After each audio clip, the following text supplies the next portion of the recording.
बहुत समय पहले की बात है। हिमालय की पुत्री पार्वती जी के मन में केवल एक ही इच्छा थी, वे भगवान शिव को अपने पति रूप में प्राप्त करें। बचपन से ही उन्हें यही विश्वास था कि शिव ही उनके योग्य हैं। इस उद्देश्य से माता ने कठिनतम तपस्या का निश्चय किया। पार्वती जी हिमालय की गुफाओं में बैठ गईं। चारों ओर बर्फीली हवाएं, ऊंचे ऊंचे वृक्ष और गहन अंधकार, पर माता का मन अडिग रहा। उन्होंने भोजन और जल का त्याग कर दिया। कभी केवल पत्ते खाकर जीवित नहीं तो कभी केवल वायु पर। दिन रात कठोर तपस्या करती रहीं। साल दर साल बीतते गए। धूप ने उनकी देह को तपाया, वर्षा ने उन्हें भिगोया, आंधी और तूफान ने उन्हें झकझोरा। धीरे धीरे उनके शरीर का रंग काला पड़ गया, उनका सौंदर्य म्लान होने लगा। फिर भी उनके हृदय में शिव की भक्ति अडिग थी। देवता और ऋषि इस तपस्या को देखकर चकित हो उठे।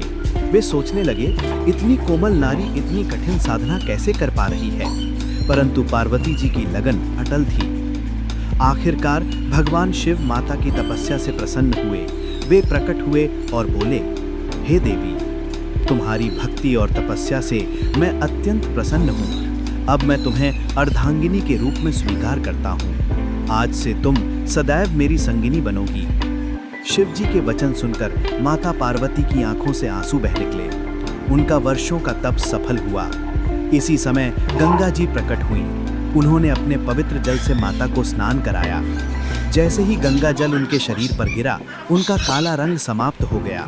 उनका रूप एकदम गोरा और उज्जवल हो उठा। उनके अंगों से अलौकिक तेज निकलने लगा। उसी समय से वे महागौरी कहलाईं। माँ महागौरी का रूप अत्यंत श्वेत और निर्मल है। वे बैल पर सवार रहती हैं। उनके 4 हाथ हैं, एक में त्रिशूल, दूसरे में डमरू, तीसरे हाथ से वे अभय प्रदान करती हैं और चौथे से वरदान देती हैं। उनके दर्शन मात्र से भक्तों के सभी पाप मिट जाते हैं और मनुष्य का जीवन निर्मल हो जाता है। कहा जाता है कि माँ महागौरी की आराधना विशेष रूप से उन कन्याओं के लिए लाभकारी है जो उत्तम वर की इच्छा रखती हैं। उनके पूजन से वैवाहिक जीवन सुखमय हो जाता है। माता की पूजा करने वाले दंपत्ति को संतान सुख की भी प्राप्ति होती है। नवरात्रि के 8वें दिन मां महागौरी की पूजा का विशेष महत्व है। भक्त सफेद वस्त्र पहनकर दूध और चावल का भोग लगाकर उनका पूजन करते हैं। सच्चे भाव से की गई आराधना से दरिद्रता, दुख और क्लेश दूर हो जाते हैं और घर में सुख समृद्धि का वास होता है। भक्तों का विश्वास है कि महागौरी की कृपा से जीवन की सारी नकारात्मकता मिट जाती है। जिस प्रकार गंगा जल ने पार्वती का काला वर्ण धोकर उज्जवल बना दिया, उसी प्रकार मां महागौरी अपने भक्तों के जीवन से पाप और दुखों का अंधकार मिटाकर प्रकाश भर देती हैं। माता महागौरी की कथा हमें ये सिखाती है कि सच्चा प्रेम और भक्ति कभी व्यर्थ नहीं जाते। धैर्य और तपस्या से हर लक्ष्य प्राप्त होता है। जब मनुष्य श्रद्धा से माँ का स्मरण करता है तो माँ अवश्य ही उसकी रक्षा करती हैं और जीवन को शुभ बना देती हैं। इसीलिए कहा गया है, जय माँ महागौरी।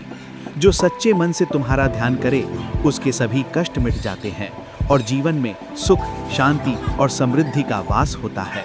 बोलो जय माता दी। वीडियो अच्छी लगे तो वीडियो को लाइक और चैनल को सब्सक्राइब जरूर करना। Thank you for watching.